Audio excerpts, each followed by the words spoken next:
Earle Burkley has had anything but a normal life. While the rest of humanity changes and ages with the passing of time, Earle Burkley is the same yesterday, today, and forever. Earle Burkley was not born. He was created. Many people have known and seen Earle, but up until this point, no one has understood his significant role in the history of the world. To many of history's unanswered questions, Earle Burkley is the answer. Who was it that sat to the right of our Lord at the famed Last Supper? Earle Burkley.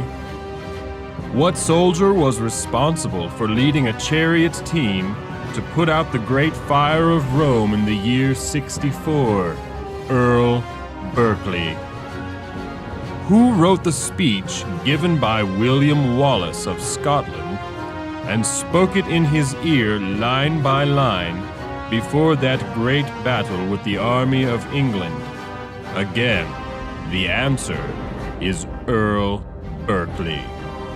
Many have wondered how it is that in the year 1776, a fledgling militia from 13 colonies could defeat the most powerful armed forces in the world.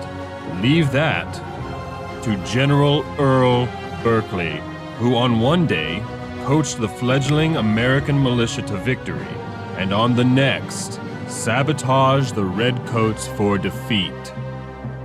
As our nation began its westward expansion, it was Earle who led the charge to the west, always placing his thumb inside his belt and looking off into the sunset every time he passed a big rock. In the 1920s, Earle decided he would settle down for a while and walk around with a pitchfork in order to threaten his neighbors. Then, in the year 1985, Earle realized he must create a mechanism to send someone from the present to both the past and the future, and then back to the present and back to the future. Earle went to the future. In the third millennium, the world changed. Earle had to lead a small band of survivors to find existence on another planet, in a galaxy far, far, far, far, far, far, far, far, far away. Earle engaged in one-legged battle with horned creatures from the future.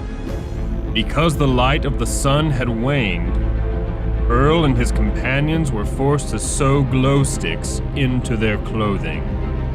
Earle Burkley was named People magazine's sexiest man in the year 3014.